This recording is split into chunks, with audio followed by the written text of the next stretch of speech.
Sup coy, balik lagi dengerin bacotan merdu dari anime. Kali ini kita bakal bahas anime The Weakest Tamer Begin a Journey to Pick Up Trash. Anime kali ini ceritanya kalem banget coy. Jadi anime ini tuh nyeritain gadis kecil yang gak dibolehin hidup di dunianya karena kekuatannya dianggap paling lemah. Bahkan bapaknya sampai tega buat ngeburu anaknya ini karena dianggap bawa sial. Waduh, emang seburuk apa sih anaknya? Daripada penasaran, mending kita langsung masuk ke ceritanya aja deh buat ngeliat gimana perjuangan gadis ini bertahan hidup di dunianya. Tapi sebelum lanjut, kayak biasa kalian bisa like, komen, dan subrek channel ini biar anime punya bapak baru.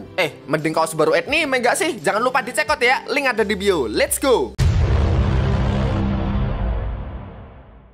Pertimi-timi kita dikenalin sama seorang gadis kecil namanya Femicia yang kabur ke sana kemari karena dia lagi diburu sama orang desanya buat dibunuh. Anak segemas ini mau dibunuh ada gila-gilanya cok. Dan hal ini bikin Femicia harus hidup di dunia luar sendirian. Nah, Femicia ini tuh sebenarnya gadis yang reinkarnasi dari dunia lain dan dia juga bisa komunikasi sama ingatannya di masa lalu. Kita sebut aja ingatan masa lalunya ini Siti ya. Selain itu, Femicia juga punya tas ajaib pemberian dari peramal yang bisa nyimpen banyak benda. Karena nggak punya apa-apa lagi, kegiatan Femicia sekarang ini ya mulung sampah dan ngumpulin barang bekas kayak pakaian, potion, peta, mujan, dan lain-lain. Terus nggak jauh dari sana, Femicia ngeliat ada orang desanya yang ikutan datang ke tumpukan rongsok ini dan bisa ditebak mereka sampai ke sini ya gara-gara mau ngeburu Femicia. BTW desa asal Femicia itu namanya Ratomi coy. Jadi ya Femicia harus kabur lebih jauh lagi biar nggak dibunuh. Mulai dari dikejar monster slime, tidur di hutan, gubrak gabruk, aduh bonyot. Tapi untungnya Femicia masih ada potion bekas hasil mulung. Udah rada kedaluarsa sih, tapi ya lumayan lah buat nyembuhin luka. Walaupun Femicia tahu dia ini anak yang dibuang dan gak diinginkan sama desanya, Femicia ini anaknya tegar banget coy. Dia mutusin buat tetap hidup dan berpetualang sesuai sama kata-kata dari sang peramal. Terus Femicia motong rambutnya biar kelihatan kayak cowok dan gak dikenali sama orang-orang. Selain itu, dia juga ganti nama jadi Ivy yang punya arti tanaman yang tetap tumbuh walaupun udah diinjak-injak. Jadi mulai sekarang anak ini kita panggil Ivy ya. Cuma Ivy sendiri juga masih bingung. Abis ini kemana bejir? Los, pokoknya berpetualang. Terus nggak jauh dari sana, Ivy ketemu sama monster slime. Apakah kamu Rimuru? Setelah nyari info dari buku yang dikasih sama peramal, Ivy jadi tahu kalau slime ini tuh slime remuk. Salah satu slime langka sekaligus paling lemah dari semua jenis slime. Bahkan kena angin doang kepontang-panting dia. Dan saking lemahnya, slime remuk ini katanya bakal hilang dalam waktu 1 hari. Mungkin karena sama-sama dianggap paling lemah, Ivy jadi kayak paham gitu sama penderitaan slime ini. Ivy juga pengen ngelindungin bahkan nemenin slime ini sampai akhir hidupnya. Terus kita diceritain nih kenapa Ivy sampai diburu sama orang desa bahkan bapaknya sendiri. Jadi di dunia ini kalau seorang anak udah umur 5 tahun mereka tuh dapat berkah dari dewa. Mereka bisa dapat skill dan kekuatannya berdasarkan bintang. Nah Ivy ini tuh sebenarnya punya skill yaitu penjinak monster. Cuma bintangnya kosong kayak otaknya Mujan. Terus Ivy ini dianggap anak yang dibuang dewa dan bawa sial sama kepala desa. Jadi begitulah kenapa Ivy diburu sama semua orang di desanya. Cuma sebenarnya ada satu orang yang baik sama Ivy, yaitu sang peramal. Tapi dia dengar kabar kalau sang peramal ini udah meninggal beberapa waktu yang lalu. Hal ini bikin Ivy makin kesepian dan ngerasa nggak ada lagi orang yang peduli sama Ivy di dunia ini. Ivy juga ngerasa dewa itu nggak adil. Emang seburuk itu ya orang yang lahir tanpa bintang? Padahal Ivy nggak ngelakuin hal jahat. Tapi kenapa sampai segitunya orang-orang desa pengen ngebunuh orang tanpa bintang? Tapi walau dunia ini nggak adil, Ivy ngerasa seneng bisa ketemu sama slime remuk ini sekaligus jadi teman pertama dan satu-satunya di dunia ini. Besok paginya sesuai sama info yang Ivy dapat, slime remuk yang kemarin ditemuin udah nggak ada lagi. Sedih dong anak ini, baru dapat teman sehari, akhirnya kesepian lagi. Selamat, kamu kena prank. Wow, ternyata slime ini masih hidup anjay.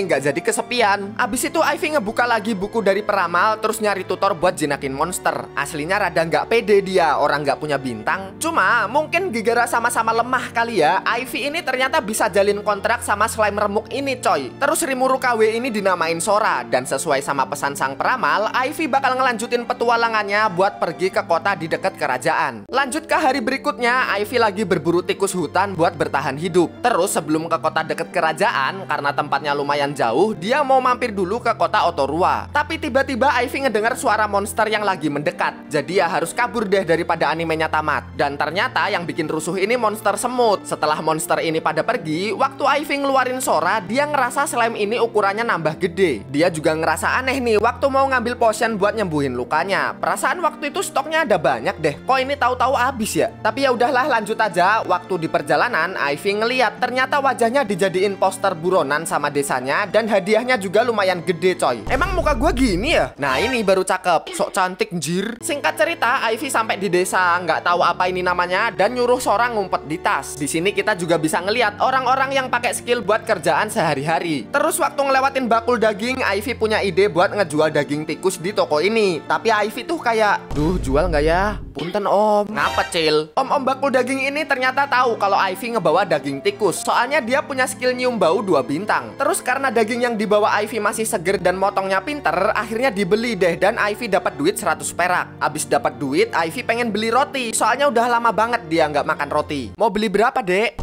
Ini 100 perak dapat roti berapa ya bu? Lah dapat sekeranjang itu mah. Walah, nggak pernah belanja ini anak. Tapi untung ibunya baik. Terus ditunjukin harga roti, dan Ivy beli roti dengan harga 20 perak. Seneng banget lah ini anak, akhirnya bisa makan roti lagi. Terus rotinya dibagi 2 sama Sora. Tapi kayaknya slime ini kagak mau makan roti deh. Lanjut ke hari besoknya, waktu mau ngecek jebakan tikus, Ivy ngeliat ada tumpukan barang bekas. Dan kayak biasa, ini jadi harta karun buat Ivy. Terus waktu lagi ngumpulin ramuan, tiba-tiba Sora makan ramuan biru yang lagi dikumpulin. Bisa makan lu. Kalau ini nggak mau pedes. Kalau ini kegedean Ege. Kalau ini, nah ini mantap. Akhirnya Ivy paham deh kalau Sora itu cuma bisa makan ramuan biru. Ya tapi jangan dimakan semua bejir. Abis itu kayak kemarin, Ivy lanjut buat ngejual daging, terus duitnya dipakai buat beli roti. Sambil mandi di kali, Ivy curhat sama Sora. Ya walaupun sebenarnya Sora kagak bisa ngomong sih. Ivy bilang apa tinggal di desa ini aja ya. Butuh duit tinggal jual tikus, butuh makan tinggal beli roti. Apalagi orang di sini juga baik, dan Ivy nggak perlu takut lagi kalau ketemu orang lain. Tapi baru aja ngerasa aman, Ivy ketemu lagi sama petualang dari desanya yang juga ikutan nyampe di desa ini. Dan para petualang ini tuh nempelin poster buronannya Ivy, termasuk di toko daging dan roti langganannya. Tapi untungnya petualang ini nggak ngenalin Ivy karena udah potong rambut dan dandanannya kayak cowok. Jadi sedih lah Ivy. Padahal di desa ini orangnya baik-baik. Walaupun aslinya mereka nggak tahu kalau Ivy lagi diburu, tapi itu nggak menjamin kalau Ivy bakal aman di desa ini. Jadi mau nggak mau Ivy harus segera pergi dan ninggalin desa. Tapi lagi-lagi perjalanannya nggak semulus Pak Hashinobu. Dia malah ketemu sama anomali berberpatapim yang makan manusia. Walaupun bisa kabur, cuma Ivy sempat kena selepet sama anomali tadi dan bikin tangannya luka parah. Gara-gara ini Ivy jadi kehilangan kesadaran dan ngelihat Sora makan tangannya yang luka. Abis itu kita flashback ke hari dimana Ivy brojol ke dunia ini. Dia lahir dari ibu yang bernama Furufe dan bapaknya yang bernama Tablo. Selain itu dia punya kakak cowok namanya Veton dan kakak cewek namanya Vesila. Awalnya keluarga Ivy tuh bahagia banget coy. Bahkan Ivy dimanjain banget sebagai anak bungsu. Dan keluarga ini bisa dibilang saling melengkapi. Bapaknya bisa ngurus rumah dengan skill ngolah kayu, ibunya punya skill menjahit, Veton punya skill bikin furnitur, dan Vesila punya skill penyembuh. Semuanya punya bintang coy. Terus di suatu malam keluarga ini didatengin sama seorang peramal yang sering kita bahas. Dia namanya Ruba. Dia tuh mau ngedoain gitu. Soalnya Ivy kan umurnya 5 tahun dan bentar lagi mau dapat berkah dewa. Katanya sih Ivy bakal dapat berkah yang bagus. Cuma kagak tahu skill apa yang bakal didapat. BTW waktu umur Ivy 2 tahun, Ruba tuh sempat datang dan ngeramal Ivy. Ruba juga tahu kalau Ivy tuh punya ingatan dari masa lalu. Terus Ruba nyuruh Ivy ngerahasiain hal ini ke semua orang. Soalnya bakal bahaya kalau orang lain tahu Ivy ini punya ingatan masa lalu. Sekarang tiba waktunya Ivy buat cek kodam. Setelah dilihat sama dukun ini, Ivy tuh dapat skill penjinak monster. Dan waktu mau dilihat jumlah bintangnya, duar, meletup biji antum 0. Ivy punya skill tanpa bintang dan dianggap anak yang dibuang sama dewa. Begitu sampai di rumah langsung suram hawanya coy. Bapaknya murka dan bilang kok bisa anak ini lahir di keluarganya. Bahkan dia juga ngira jangan-jangan ini bukan anaknya. Astaga, nyebut pak nyebut. Gara-gara ini ibunya langsung termehek-mehek. Dua kakaknya juga sampai tega ngusir Ivy karena bikin keluarganya berantakan. Nggak sampai situ aja, kepala desa Jahanam juga ngumumin perihal ini ke semua warga dan minta buat ngusir Ivy karena anak ini jadi pembawa sial. Ngerasa dibuang, Ivy akhirnya mutusin buat kabur dari desa ini. Jadi begitulah awal mula cerita anak umur 5 tahun harus bertahan hidup sendirian di tengah hutan. Tapi sebenarnya ya, Ivy tuh bisa sihir api coy. Cuma kecil banget. Selain itu dia juga bisa pingsan kalau kalau ngeluarin sihir ini. Bangun-bangun Ivy ternyata udah ditemenin sama Ruba si peramal. Nenek ini bilang sihir Ivy tuh lemah banget, jadi kalau dipaksa dia bakal pingsan kayak tadi. Selain itu Ruba juga udah ngeramal kalau Ivy bakal berakhir kayak gini. Cuma dia nggak tahu kalau masalahnya itu skill Ivy yang tanpa bintang. Terus Ruba bilang walaupun Ivy lahir tanpa bintang, asal dia punya ilmu pengetahuan, kehidupan dia itu nggak bakal hancur kok. Dia juga ngasih tas ajaib dan buku pengetahuan. Ruba bilang ini bisa dipakai buat ngebantu perjalanan Ivy. Soalnya Ruba ngeramal kalau Ivy tuh bakal berpetualang ngelilingi dunia. Ruba juga nyuruh Ivy buat pergi ke sebuah kota di dekat kerajaan. Tapi kalau nanti Ivy nemuin sebuah kota yang pengen dia tinggalin, Ivy nggak perlu lagi pergi ke kota yang dimaksud. Ruba juga ngasih pesan kalau Ivy harus nemuin orang yang bisa dia percaya dan nggak perlu lagi nutupin rahasia, termasuk skill Ivy yang tanpa bintang. Terus Ivy nih bingung kenapa Ruba baik banget padahal semua orang desa itu benci sama Ivy. Mbah Ruba bilang dulu tanpa skill dan bintang manusia itu bisa hidup normal dan damai. Jadi buat apa dia benci sama Ivy kalau pada dasarnya semua manusia itu sama. Singkat cerita 3 tahun kemudian kita diliatin sama kehidupan sehari-hari Ivy dari mulung sampai berburu tikus. Tapi suatu hari tahu-tahu ada orang desa yang masuk ke hutan ini. Ivy penasaran dalam rangka apa nih orang desa sampai masuk ke dalam hutan kayak gini. Akhirnya Ivy datang ke desa Ratomi lagi tuh dan dia ngedenger kalau Ruba udah meninggal gara-gara masuk angin. Udah alasannya nggak masuk akal, Ivy makin terkejut lagi setelah ngelihat ayahnya datang nemuin kepala desa. Ternyata selain ngusir, kepala desanya tuh ngasih perintah buat ngebunuh Ivy. Dan gilanya lagi, bapaknya setuju. Emang anjing bapaknya cok. Ngerasa nyawanya makin terancam, jadi ya begitulah. Anak ini hidup penuh khawatir seolah-olah tiap orang tuh mau ngebunuh Ivy. Setelah flashback yang amat panjang ini, akhirnya kita diliatin sama Ivy yang sempat sadar di malam hari. Ngelihat tangannya dikenyot Sora, Ivy ngira dia bakal mati dimakan sama slime. Cuma Ivy malah ya udahlah pasrah, lagian dia anak yang dibuang juga. Tapi di pagi harinya ternyata Ivy masih hidup. Selain itu tangannya juga udah sembuh total. Akhirnya Ivy sadar kalau lukanya itu disembuhin sama Sora dan dia juga kaget karena Sora udah mulai bisa ngomong walaupun cuma fafu-fafu doang. Selain bilang makasih, Ivy juga ngerasa bersyukur karena selama ada Sora dia bakal berusaha lebih kuat lagi buat bertahan hidup di dunia ini. Akhirnya Ivy ngelanjutin perjalanannya sama Sora. Waktu lagi sarapan, Ivy ngerasa tubuh Sora tuh nggak selembek biasanya. Sekarang tubuhnya lebih kenyal. Tapi masalah muncul karena Sora masih kencot gegara potionnya kurang banyak. Jadi ya Ivy harus mulung. Dan di tempat rongsok ini untungnya Ivy bisa nemuin banyak potion buat makannya Sora. Nah ini juga ada peningkatan coy. Sora sekarang bisa makan potion selain potion biru. Lanjut ke besok harinya waktu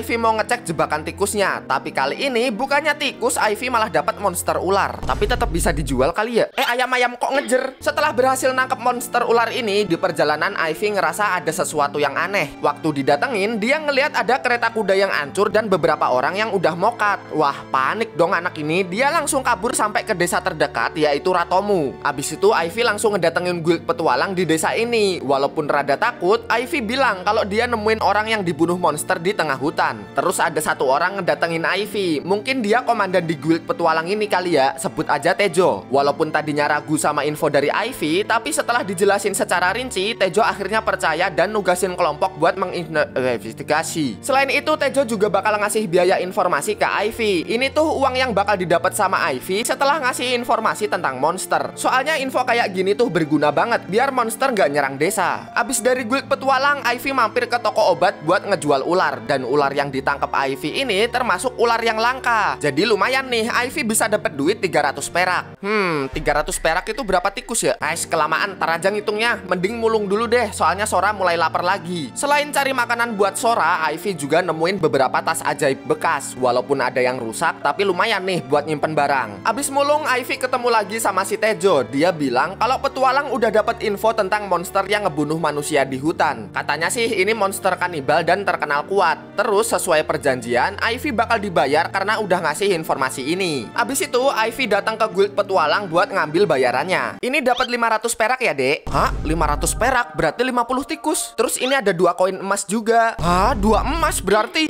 Dihitungin mulu, dan ntar aja ah. Terus karena monster di hutan tadi masih diurus sama para petualang, Ivy sementara numpang di lapangan petualang buat tidur. Kalau nanti monster di hutan udah dihabisi dan kondisi hutan udah aman, Ivy bakal lanjut ke desa selanjutnya, yaitu Ratome. Singkat cerita, monster udah dibasmi dan Ivy ngelanjutin perjalanan sambil ngecek jebakan tikus. Tapi nggak ada hasil, soalnya jebakannya rusak. Diterabas celeng apa gimana agak tahu juga. Terus tiba-tiba Sora ini ribut sendiri dan ngacir ke suatu tempat. Ternyata dia ngedatengin seekor monster Adandara yang lagi sekarat. Ngelihat hal ini, Ivy ngerasa kasihan coy. Cuma dia sendiri juga nggak tahu harus gimana. Haup. Ya, sama kayak waktu Ivy luka parah, Sora di sini mau nyembuhin monster kucing ini. Tara, kinceling seperti baru. Setelah disembuhin, monster Adandara ini jadi jinak coy sama Ivy. Dan monster ini bukan monster biasa. Soalnya dari buku yang Ivy punya, Adandara ini salah satu monster paling kuat yang bahkan butuh 5 petualang tingkat tinggi buat ngalahin monster ini. Nambah satu lagi deh temennya Ivy. Tadinya monster ini tuh mau dijinakin coy. Cuma Ivy sadar kekuatannya lemah banget. Jadi ya udahlah dikasih nama aja. Dan monster kucing ini sekarang dikasih nama Ciel. Cuma bakal jadi masalah dong kalau Ivy jalan-jalan sambil ngebawa Ciel, yang ada orang-orang ribut ntar. Tapi kayaknya Ciel nih pinter coy. Dia paham terus pergi ngumpet ke dalam hutan. Sekarang Ivy udah nyampe di desa Ratome dan penjaga gerbang desa ini kelihatan galak banget coy. Selain Ivy ada bapak-bapak juga yang mau masuk ke desa Ratome. Tapi Sora kayak merinding gitu ngelihat bapak-bapak ini. Dan ternyata ini tuh sinyal kalau Sora ketemu orang jahat. Soalnya waktu bapak-bapak ini mau masuk gerbang, "Oi, mau ngapain lo?" Turnamen FF bang, pala bapak kau turnamen FF. Dan bener aja setelah dicek ternyata bapak-bapak ini bawa embir ilegal. Akhirnya bapak ini dilaporin buat ditangkap dan dipenjara. Ngelihat si penjaga gerbang yang galak banget, Ivy jadi rada ketar-ketir dong. Tapi bodoh lah misi om. Loli mau kemana? Ayo lo ketahuan. Om, itu ada cengcorang. Mana iyuh geli ih. Setelah dijelasin kalau Ivy ini datang sendirian dari desa Ratomi, si penjaga malah kayak kasihan gitu coy. Karena kata si penjaga desa Ratomi tuh lagi sengsara. Ivy juga dikasih semangat sama om penjaga dan bilang Ivy bakal aman selama di desa Ratome ini. Setelah masuk ke desa Ratome, Ivy ngobrol sama Siti. Kata Siti, selama di desa ini Ivy jangan tidur di hutan, mending numpang di lapangan petualang aja. Tapi sama kayak si penjaga gerbang, penjaga lapangan petualang ini kelihatan galak coy. Cuma ya kelihatannya doang, aslinya mah baik. Bahkan Ivy diarahin dan dikasih surat izin juga. Setelah gelar tikar, Ivy ngerasa kayaknya punya tenda asik kali ye, nggak perlu kepanasan, nggak takut kehujanan juga. Selain itu kalau di tenda juga dia nggak perlu nyembunyiin Sora terus. Akhirnya Ivy mutusin buat cari tenda nih. Cari apa dek?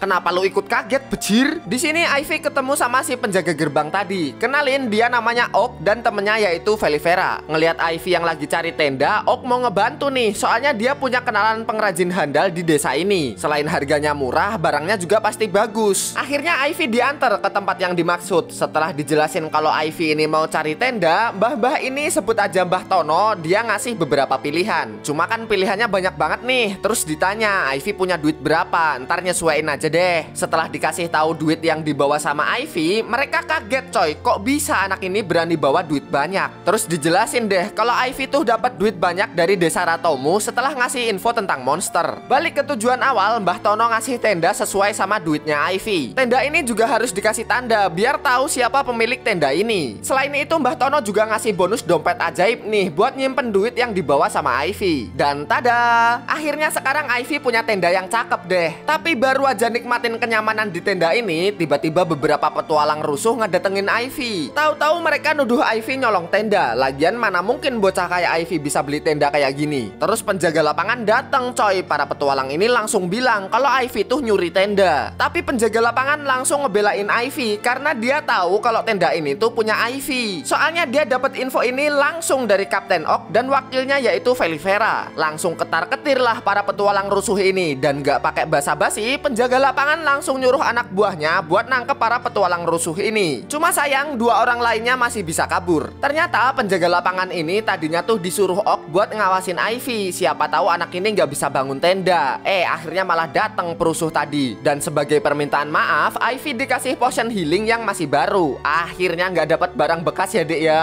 Si penjaga juga bilang kalau nanti ada masalah lagi, Ivy bisa langsung panggil si penjaga aja. Besoknya Ivy mau menjalani pagi dengan berburu tikus. Cuma ada yang aneh nih. Semangat ya dek Ivy. Makasih om. Semangat ya dek Ivy. Iya makasih om. Semangat ya dek Ivy. Iya makasih om. Kok orang-orang jadi so asik ya? Tapi ya udahlah, mending lanjut aja ke jebakan Ivy yang lagi-lagi rusak ditabrak celeng. Nggak bisa jual daging dong kalau gini. Kelinci aja mau nggak bolo? Lah ngapain susah-susah pasang jebakan? makan kalau gini mah. Akhirnya Ivy jual tuh daging kelinci hasil tangkapannya Ciel. Abis jual daging ya Ivy. Ivy apa kabar? Udah makan belum Ivy? Orang-orang pada ngapa sih ah? Abis itu Ivy disamperin sama Feli Vera. Setelah dijelasin kegelisahannya Ivy, Feli Vera bilang kalau ini tuh perintah Kapten Ok. Soalnya si Kapten rada khawatir kali ya ngelihat Ivy yang sekecil ini berpetualang sendirian. Jadi dia nyuruh semua anak buahnya harus ramah dan ngebantu Ivy. Oh alah, ya tapi nggak segitunya juga kali. Cuma ya nggak apa-apa lah, niatnya baik kok. Terus waktu lagi jalan-jalan, Ivy ngeliat buah Zaro. Buah ini tuh cuma tumbuh di desa Ratomi coy, dan harganya mahal banget. Kaget dong Ivy, kok jadi mahal buah ini. Terus diceritain deh sama si penjual, ini tuh gegara si kepala desa yang kelakuannya kayak anjing brengsek bangsat. Sorry emosi. Si penjual cerita desa Ratomi kalau manen buah Zaro tuh bergantung sama Mbah Ruba si peramal. Soalnya salah waktu dikit aja buah ini nggak bisa dipanen. Makanya butuh ramalan Ruba buat tahu kapan waktu panennya. Dan warga tuh pada ngedukung Ruba karena buah Zaro ini jadi sumber penghasilan terbesar di desa Ratomi. Cuma si kepala desa yang brengsek, wah emosi bet gua. Dia nggak suka kalau warga ngedukung Ruba. Dia nyalahin Ruba gegara sempat ngelindungin Ivy dan ngeracunin nenek ini waktu lagi sakit. Jadi penyebab Ruba mati tuh ya si kepala anjing ini. Terus karena sekarang buah Zaro gagal panen mulu, desa Ratomi jadi kacau. Banyak warga yang milih buat pergi dari desa miskin ini. Yes, musnah aja tuh desa kayak Mujan. Lanjut ke hari-hari berikutnya, kayak biasa Ivy masang jebakan tikus. Dan dia juga mulai terbiasa sama sambutan para penjaga di desa ini. Terus waktu Ivy jalan-jalan di hutan, dia ketemu lagi sama dua petualang rusuh yang sempat nuduh Ivy nyolong tenda. Terus dua orang ini malakin Ivy coy. Bahkan mereka tahu kalau Ivy ini punya slime langka. Nah, keluarkan kodamnya. Dan akhirnya dua orang ini berhasil diringkus cuma pakai jeritan mautnya Ciel. Abis itu Ivy nyuruh Ciel buat sembunyi karena ada orang lain di dekat sini. Dan ternyata orang ini adalah Kapten Ok dan wakilnya yang lagi patroli. Terus sempat ngedengar teriakannya Ciel. Mereka berdua juga kaget nih karena ngelihat dua petualang rusuh yang udah tepar. Terus Ivy diajak ngobrol sama Kapten Ok. Dia ngejelasin 4 petualang yang gangguin Ivy itu ternyata para kriminal yang jadi buron. Nah, karena Ivy secara nggak langsung ngebantu mereka nangkep penjahat ini, Ivy bakal dikasih hadiah coy. Dan hadiahnya lumayan gede juga. Terus biar Ivy nggak kesusahan, apalagi bakal bahaya juga kalau anak sekecil ini bawa duit banyak, Ok nawarin ke Ivy buat bikin rekening. Anjay, ada rekening juga di sini. Kapten Ok juga nawarin diri buat jadi penjamin di rekeningnya Ivy. Gila, baik banget Kapten ini guys. Gak cuma dibantu bikin tabungan, Ivy juga diajak Ok buat makan di tempat langganannya. Terus Ok sama Feli Vera penasaran sama skill dan bintangnya Ivy. Kalau skill sih Ivy bisa nyebutin ya, tapi kalau bintang, Ivy cuma termenung doang. Mungkin takut kalau orang di sini juga bakal benci sama Ivy yang nggak punya bintang. Tapi Ok sama Feli Vera nggak kayak orang di desa Ratomi coy. Mereka paham kalau Ivy ini bintangnya rendah atau mungkin nggak punya bintang. Dan mereka justru ngedukung Ivy. Punya bintang tinggi tuh nggak selalu kelihatan hebat. Para kriminal tadi contohnya, mereka punya bintang tinggi, tapi lihat kelakuannya kayak Mujan kan. Jadi udahlah, Ivy nggak perlu sedih soal bintang. Yang penting Ivy ini harus bangga sama dirinya sendiri. Besok harinya Ivy mutusin buat ngelanjutin perjalanan ke kota di dekat kerajaan. Terus Kapten Ok bilang kalau Ivy nemuin masalah di perjalanan, tinggal sebut namanya aja, kelar tuh masalah. Sambil ngelihat Ivy yang pergi dari desa, Ok sama Feli Vera ini sebenarnya tahu coy kalau Ivy ini tuh bocah tanpa bintang yang diburu desa Ratomi. Mereka juga paham kenapa Ivy nyembunyiin rahasia ini. Karena ya seburuk itu desa Ratomi mukul mentalnya Ivy. Lanjut ke perjalanan Ivy, di sini Siti bilang kalau Sora itu mulai berevolusi setelah nyembuhin lukanya Ciel. Dan gak jauh dari tempat ini, Ivy ngeliat ada kebun yang rusak parah. Mungkin gegara babi hutan kali ya. Tapi babi hutan macam apa bisa ngancurin kebun segede ini, bejir? Terus besok paginya kita diliatin sama Ivy yang kecewa karena jebakan tikusnya rusak semua. Tapi belum selesai sama masalah ini, tiba-tiba Ivy ngeliat ada aura gelap yang ngedeketin. Otomatis kaburlah anak ini. Cuma anehnya setelah Ciel datang dan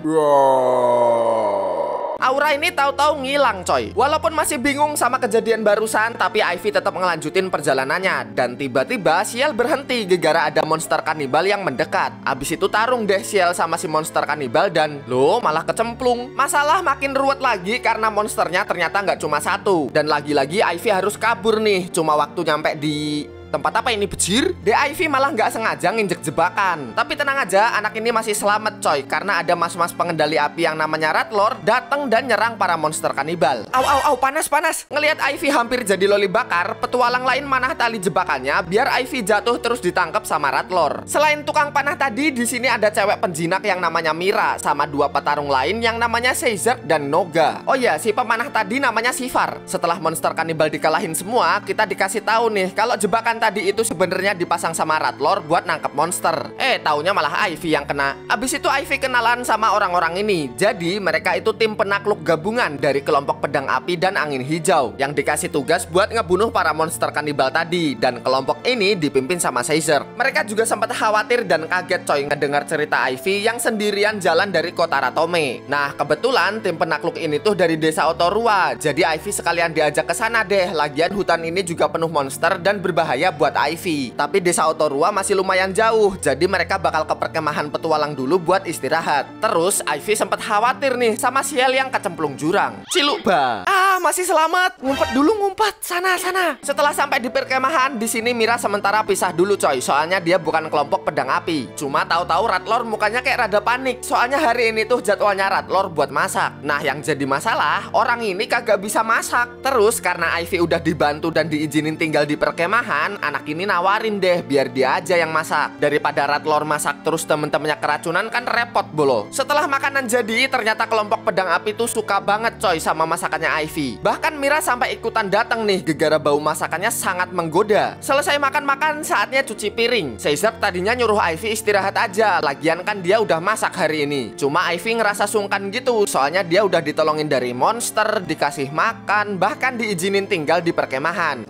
De Ivy, kamu kok gemes sih? Wah, bahaya nih orang. Terus waktu mau tidur, Caesar nih ngerasa Ivy tuh anaknya nggak enakan. Seolah-olah anak ini kayak takut nggak berguna dan ditinggalin sama orang gitu. Besok paginya kayak biasa Ivy jadi tukang mulung dan nyari potion buat Sora. Nggak lama kemudian Mira ikutan nyusul karena slime-nya mau ngeleburin senjata bekas di tempat sampah ini. Terus Ivy tahu-tahu tanya nih, Mira tahu nggak info tentang slime remuk? Dan kata Mira, slime remuk itu spesies slime paling langka coy. Terus kalau bisa nangkep, slime remuk tuh bisa dijual dengan harga yang mahal banget. Di malam harinya Ivy di sini masak lagi nih, dan kayak biasa kelompok pedang api suka banget sama masakannya Ivy. Terus habis makan-makan, Mira ikutan nimbrung. Kali ini dia bawa saudara kembarnya yang bernama Tord dan Marem. Mereka bertiga ini satu kelompok angin hijau coy. Awalnya sih mereka ngobrol santai, cuma waktu kapten yang namanya Bolorda mau datang, Tord sama Marem ini tahu-tahu mutusin buat cabut, disusul juga sama Mira. Ternyata kata Ratlord, hubungan si kembar sama kapten tuh kurang baik. Terus waktu mau istirahat, Ivy lagi-lagi ngerasain aura menakutkan yang sama kayak waktu dia dikejar sama aura gelap. Tapi tahu-tahu aura ini ngilang bersamaan dengan datangnya Ratlord yang khawatir sama keadaan Ivy. Setelah Ratlord pergi, Ivy ngelihat Sora tahu-tahu merinding, sama kayak waktu ngelihat bapak-bapak yang bawa embir ilegal di desa Ratome. Akhirnya Ivy tanya nih ke Sora tentang orang-orang di tim penakluk. Om Ratlord jahat nggak? Boing.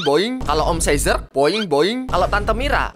Atut. Nah lo, ada apa nih dengan Tante Mira? Lanjut ke besok harinya, singkat cerita Ivy dan kelompok pedang api udah sampai di desa Otorua. Terus Ivy disuruh ngisi formulir dulu dan orang-orang kaget ngedenger Ivy yang berasal dari desa Ratomi. Tadinya agak bermasalah nih. Terus Ivy ditanya, dia punya penjamin nggak? Ada bang, Kapten Ok namanya. Wah udah, masalah langsung kelar coy. Ternyata emang beneran selesai masalahnya kalau Ivy nyebut nama Kapten Ok. Terus Ivy diantar ke lapangan petualang sekaligus jadi tempat Ivy tinggal sementara. Tapi Ivy rada bingung, kok para petualang nggak pulang ke rumah ya? Mereka malah ikutan bikin tenda di sini. Akhirnya Ivy diajak ngobrol sama kelompok pedang api, Kapten Bolorda dan juga anak buahnya. Jadi desa Otorua dan hutan sekitarnya ini lagi dalam kondisi yang berbahaya. Bukan karena monster, tapi karena anggota kriminal yang nyulik orang terus dijual dan dijadiin budak. Nah, sasaran mereka itu biasanya anak kecil kayak Ivy gini. Jadi para petualang tuh mau ngelindungin Ivy karena anak ini kelihatan sendirian terus. Mereka juga minta ke Ivy jangan keluar sendirian dulu sampai mereka nangkep para kriminal ini. Terus para petualang ini cerita, dulu mereka tuh sempat nemuin markas para kriminal. Cuma entah siapa yang ngebocorin, waktu markas ini diserbu, semua anggota kriminalnya udah pada kabur. Dan sekarang mereka nggak punya petunjuk lagi tentang kelompok kriminal ini. Nah, ngomong-ngomong soal petunjuk, akhirnya Ivy cerita dia tuh pernah diikutin sama sesuatu yang punya aura gelap. Wah, pada kaget nih. Terus anak buah Balardo ngeluarin alat sihir biar obrolan mereka nggak kedengeran sama orang di luar sihirnya. Terus diceritain deh waktu pertama kali Ivy diikutin aura gelap ini dan juga waktu di perkemahan para petualang. petualang. Dari informasi barusan, mereka nyimpulin jangan-jangan ada anggota kriminal nih di tim penakluk. Sebelum orang di sini saling nuduh, Ivy bilang kalau orang yang mencurigakan itu Tante Mira. Jelas pada kaget dong, masa Mira ini anggota kriminal? Terus Caesar tanya, Ivy punya bukti nggak? Ya punya sih, cuma Ivy ini masih ragu gitu kalau bilang dia punya Sora yang bisa ngedeteksi orang jahat. Malam harinya waktu sama Sora, slime ini ngasih isyarat gitu ke Ivy, nggak apa-apa kok kalau Sora diceritain ke para petualang tadi, mereka nggak ada yang jahat juga. Lagian kalau dari pesan rubah, Ivy tuh jangan ngerahasiain apapun ke orang yang bisa dia percaya. Terus besok paginya Ivy diajak ngobrol lagi sama kelompok pedang api dan kawan-kawan. Ternyata bener infonya Ivy kalau Mira dan saudara kembarnya itu emang bermasalah. Soalnya semalam Caesar ngebututin Mira. Terus dia ngeliat mereka ngobrol sama seseorang pakai alat sihir biar obrolannya nggak kedengeran. Selain itu, setelah didatengin, Mira dan saudaranya ini tingkahnya mencurigakan. Abis itu para petualang bilang makasih ke Ivy. Berkat infonya, mereka mulai bisa nemuin petunjuk tentang anggota kriminal ini. Tapi di sisi lain, Ivy rada canggung. Kok bisa orang-orang di sini langsung percaya sama infonya? Caesar ngejawab, kan waktu itu Ivy bilang kalau dia punya bukti. Walaupun gak dikasih tahu apa buktinya, tapi mereka percaya kok sama kata-kata Ivy. Selain itu, perilaku Ivy juga baik banget. Jadi mana mungkin anak setulus ini bisa ngasih info yang palsu. Ngelihat orang-orang di sini pada percaya sama Ivy, anak ini akhirnya mulai terbuka coy. Ivy akhirnya bilang kalau dia tuh punya slime yang bisa ngedeteksi kebohongan dan orang jahat. Terus para petualang dikenalin sama Sora deh. Para petualang ini juga bener-bener bisa diajak kerja sama coy. Mereka sepakat buat ngerahasiain tentang slime ini biar nggak diketahui sama orang-orang. Siti juga bilang kalau keputusan Ivy buat nyeritain Sora ke orang-orang ini tuh pilihan yang tepat.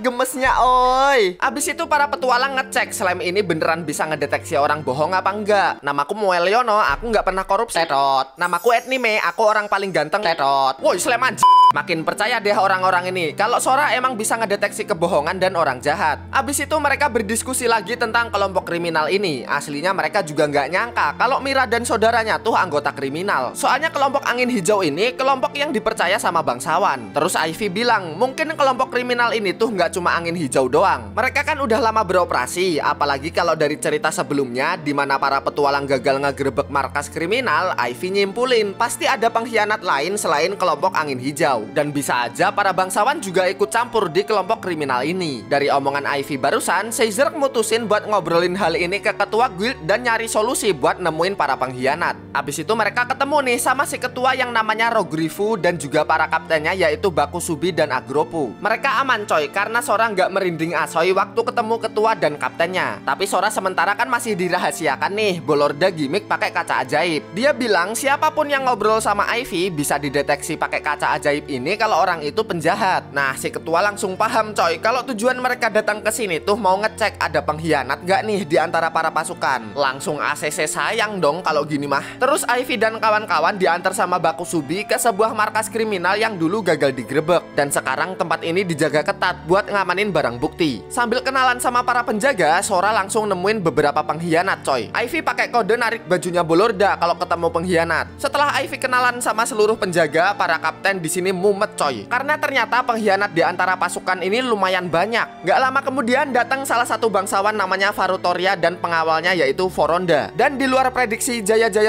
ternyata Sora merinding sama si bangsawan ini. Setelah si bangsawan pergi, Bolorda bilang kalau Ivy ngedeteksi bangsawan ini orang jahat. Wah, makin rumit lagi nih. Ternyata bangsawan emang ikut campur di kelompok kriminal. Tapi mereka belum punya bukti kuat nih buat ngeringkus si bangsawan dan para pengkhianat. Terus Ivy tanya, di markas kriminal tadi ada nggak sih ruangan yang dijaga diem-diem sama pengkhianat? Dan akhirnya mereka sadar nih kalau ada satu ruangan yang selalu dijaga sama pengkhianat. Langsung didatengin deh ruangannya. Terus si penjaga sekaligus pengkhianat ini disuruh pergi dulu. Tapi setelah diperiksa mereka nggak nemuin apa-apa coy. Isinya cuma berkas nggak penting doang. Terus Ivy dikasih tahu sama Siti kalau di film-film biasanya tuh ada ruangan tersembunyi. Dan bener aja waktu Ivy mau ngambil buku yang mencurigakan, dia nggak sengaja ngebuka ruangan rahasia. Dan di ruangan ini ada banyak banget harta sekaligus daftar orang yang terlibat di dalam organisasi coy. Jadi sekarang mereka punya bukti valid nih buat ngeringkus para kriminal. Walaupun bukti udah kekumpul, mereka ini nggak bisa langsung bertindak. Soalnya kalau ketahuan dikit aja, anggota kriminal ini bisa kabur lagi. Selain itu, Ivy juga harus lebih dijaga. Dan kalau mau kemana-mana harus ditemenin. Terus Ivy nih minta ditemenin Ratlor buat nyuci baju. Nah, Ratlor di sini penasaran coy, Ivy ini beneran cowok nggak sih? Wah, langsung ngerasa bersalah nih Ivy karena nggak jujur kalau dia aslinya cewek. capek. Cuma Ratlor langsung paham coy, mungkin Ivy juga ngelindungin dirinya. Ratlor juga bilang dia nggak bakal ngebocorin hal ini ke orang lain kok. Gak lama setelah itu, tahu-tahu mereka didatengin sama Mira terus ngajak Ivy buat jajan di McD.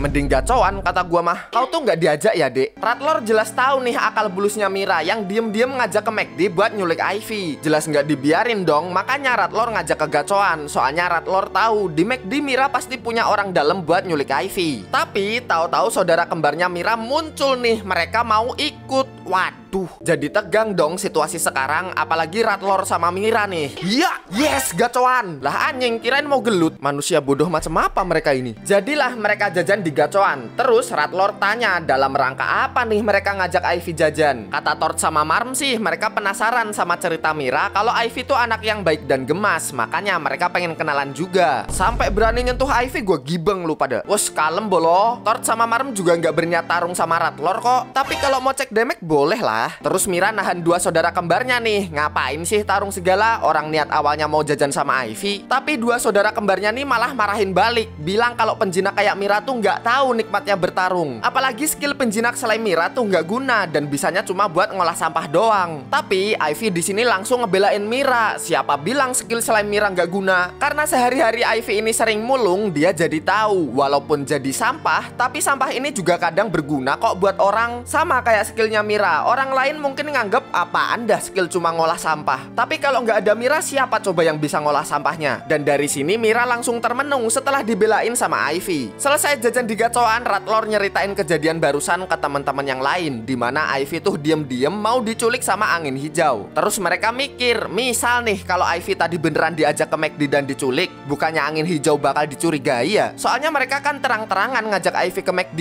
Nah, di sini Siti ngasih tahu ke Ivy kalau angin hijau itu umpan doang dan mereka cuma jadi pion yang bisa dibuang kalau misinya udah selesai. Pokoknya mereka tuh buat pengalihan isu gitulah, biar para pasukan fokus ke Ivy yang diculik dan organisasi kriminal ini bisa ngambil harta dan data yang masih ketinggalan di markasnya. Terus Ivy nih punya ide, nggak apa-apa deh dia jadi umpan juga, ntar dibuat seolah-olah pengawasan markas lagi longgar. Nah, waktu para kriminal mau ngambil harta, tinggal serbu aja deh. Setelah ngedenger ide Ivy barusan, para petualang akhirnya mulai bikin strategi. Pertama-tama mereka ngumpulin semua petualang di satu tempat, terus suruh ngenalin diri ke Ivy. Tujuannya masih sama, yaitu ngedeteksi pengkhianat di antara petualang. Soalnya kemarin itu baru para pasukan dan penjaga doang yang dideteksi. Si ketua guild bilangnya hal ini dilakuin biar semua orang kenal sama Ivy dan ngelindungin anak ini dari para kriminal. Setelah mereka semua kenalan, ketua guild manggil beberapa nama dan bilang kalau orang yang dipanggil ini mau dikasih misi khusus. Gak lama setelah itu, Ivy disamperin sama Mira. Cewek ini bilang makasih karena Ivy sempat ngebelain waktu skill Mira dianggap nggak guna. Abis itu tiba-tiba Ratlor ngajak Mira dan saudara kembarnya buat nongkrong di McD. Loh?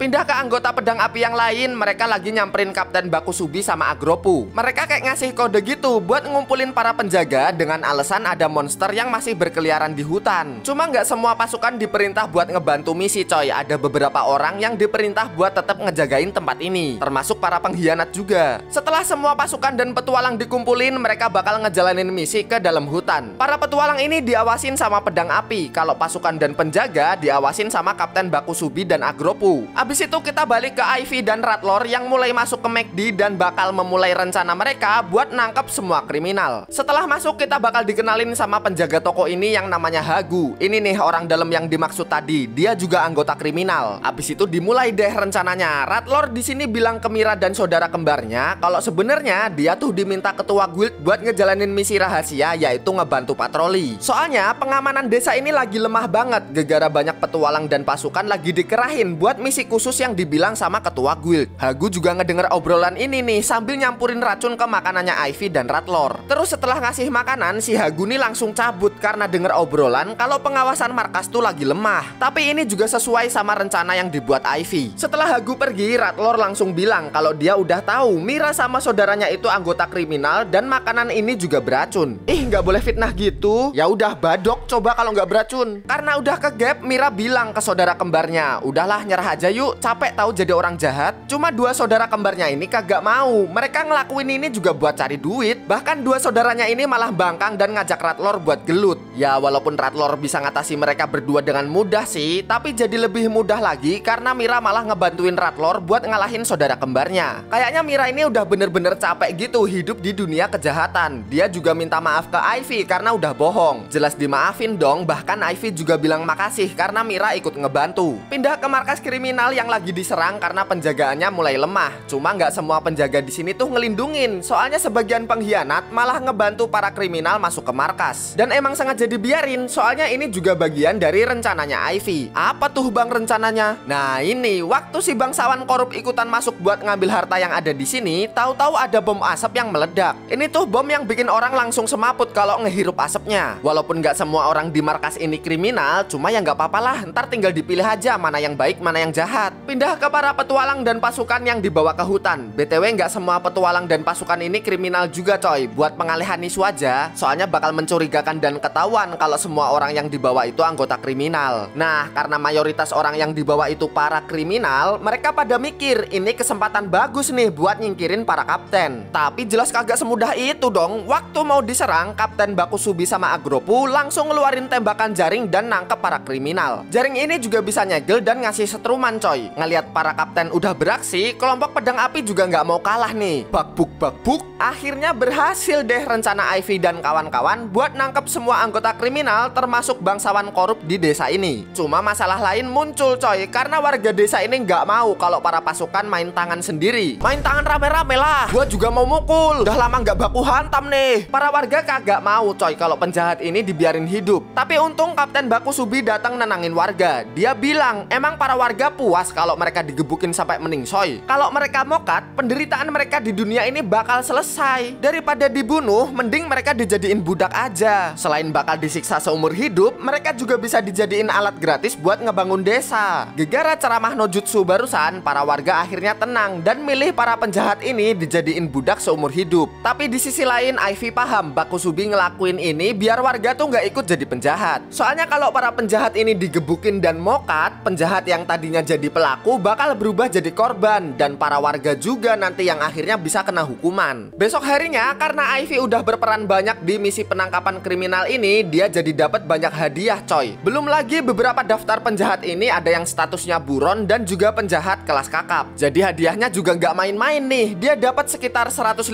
koin emas. Satu koin 1000 tikus. Skip, bikin puyeng bae nih bocah. Hah? Kalau dibeliin tikus bisa buat makan 100 tahun bejir. Masih dihitung bae ya. Abis itu Ivy ke hutan ngecek jebakan. Lah masih cari tikus nih anak. Di sini juga akhirnya Ivy ketemu lagi sama Ciel setelah sekian lama ngumpet di hutan. Setelah balik ke desa, Ivy diajak pesta buat ngerayain keberhasilan desa Otorua nangkep para kriminal. Pokoknya mereka berterima kasih banget lah sama Ivy karena gara-gara anak ini masalah terbesar di desa akhirnya selesai. Cuma Ivy tuh sempat khawatir sama Tante Mira. Emang sih dia anggota kriminal, tapi kayaknya Tante Mira aslinya nggak jahat deh. Terus ketua guild bilang karena Angin Hijau itu anggota terendah di kelompok kriminal, kayaknya mereka bakal dapat hukuman paling rendah juga. Selain itu Tante Mira juga punya kesempatan buat ngurangin hukumannya karena dia sempat ngebantu buat ngehentiin dua saudara kembarnya. Ngedenger hal ini Ivy jadi ngerasa lega deh. Terus ketua guild ini juga ternyata udah tahu kalau Ivy dibantu sama Sora, disusul sama Caesar dan Bolorda yang minta maaf karena terpaksa nyeritain rahasia ini ke ketua guild. Soalnya ketua guild curiga masa orang jahat bisa dibaca pakai bola ajaib. Pas dicek beneran batu biasa doang, kagak ada sihirnya. Jadi mau nggak mau Caesar sama Bolorda nyeritain tentang Sora ke ketua guild deh. Karena udah ketahuan, ya udah sekalian aja Sora dikenalin ke ketua guild. Lagian mereka ini orang-orang yang bisa dipercaya kok. Terus ketua guild nawarin ke Ivy buat tinggal di Otorua. Ivy juga bakal disiapin tempat tinggal dan kebutuhan lainnya. Walaupun ketua guild tahu kalau Ivy punya rencana pergi ke kota di dekat kerajaan, tapi kalau nggak ada keperluan lagi di kota itu, Ivy dibolehin banget buat tinggal di kota ini. Ivy jadi keinget nih sama kata-kata Ruba yang bilang kalau Ivy nemuin kota yang mau ditinggali, Ivy nggak perlu pergi ke kota di dekat kerajaan. Di sini Ivy juga akhirnya ngebongkar rahasia terbesarnya kalau sebenarnya dia ini anak yang lahir tanpa bintang. Diceritain juga kalau dia itu diusir dan hampir dibunuh sama orang desanya. Kalau kaget ya jelas kaget orang-orang di sini. Tapi mereka nggak ngata-ngatain Ivy kayak di desa Ratomi. Mereka justru ngasih semangat dan salut sama Ivy karena dia bisa bertahan sejauh ini. Mereka juga bilang Ivy nggak perlu khawatir lagi karena mereka semua di sini bakal ngedukung ngedukung Ivy apapun yang terjadi. Mereka semua juga sepakat dan janji nggak bakal nyeritain rahasia terbesar Ivy ini ke orang lain. Oke, gue lanjut ngebolang. Lah kok gitu? Di sini Ivy bilang selama ini dia berpetualang tuh buat lari dari ketakutannya. Tapi selama perjalanan mulai dari ketemu Kapten Oak terus ke desa Otorua ini, dia justru ketemu sama orang-orang baik. Walaupun tahu Ivy ini anak tanpa bintang, mereka nggak pernah sekalipun ngerendahin atau pengen ngebunuh Ivy. Jadi Ivy mutusin buat ngelanjutin perjalanan sesuai kata peramal. Dan tujuannya bukan melarikan diri lagi, tapi buat mencari sesuatu. Biar Ivy yang tadinya bukan apa-apa bisa jadi sosok yang punya segalanya. Anjay, kelas The Ivy. Sora ikut pergi juga nih. Om, kamu jantan loh, Om. Besoknya Ivy diantar ke depan gerbang sama para petualang di desa Otorua. The Ivy bareng aman semua. Makan, minum, popok. Udah bang, gak usah khawatir. Bolang nih anak. Ivy juga dikasih tas ajaib yang baru coy. Selain itu, Ivy juga sempat dikasih beberapa info tentang slime remuk. Jadi, slime ini tuh bisa dijinakin karena yang ngejinakin itu Ivy. Soalnya slime remuk tuh bener-bener rapuh coy. Kelebihan sihir dikit aja waktu kontrak, slime ini bisa mati. Nah, karena Ivy ini anak tanpa bintang, jadi sihirnya lemah banget. Makanya Sora nggak hancur waktu ngejalin kontrak sama Ivy. Jadi bisa dibilang Ivy sama Sora itu kayak dipertemukan dengan takdir. Dan setelah Ivy pergi, orang-orang di sini langsung kaget sama peliharaan Ivy yang lain, yaitu monster Adandara. Tapi mereka paham kok, pasti ada alasan lain kenapa Ivy nggak nyeritain hal ini. Dan akhirnya Ivy bakal ngelanjutin perjalanan bareng sama dua sohibnya, yaitu Sora dan Ciel. Buah kekok, gimana coy cerita hari ini? Kalem banget ya ampun. Kagak ada action, kagak ada gelut brutal, kagak ada animasi yang heboh. Cuma konflik di dalam ceritanya ini ngena banget coy. The Ivy yang awalnya hidup penuh ketakutan sampai akhirnya nemuin orang yang bisa dipercaya dan move on dari masa lalunya yang kelam. Wah, itu menurut gua lumayan spesial sih. Dan jadi pelajaran juga nih buat yang nonton, kalau kejadian masa lalu itu bisa berpengaruh juga ke masa depan. Tapi jangan lupa, kalian pasti bisa move on. Jangan terjebak sama masa lalu coy. Anjay, bijak banget hari ini ya. Dah lah, kayak bukan anime ini jadinya. Segitu dulu deh cerita hari ini. Kita bakal ketemu lagi di video selanjutnya. Tombol lonceng jangan lupa dipencet biar kalian nggak ketinggalan video terbaru dari anime. See you coy. Ciao.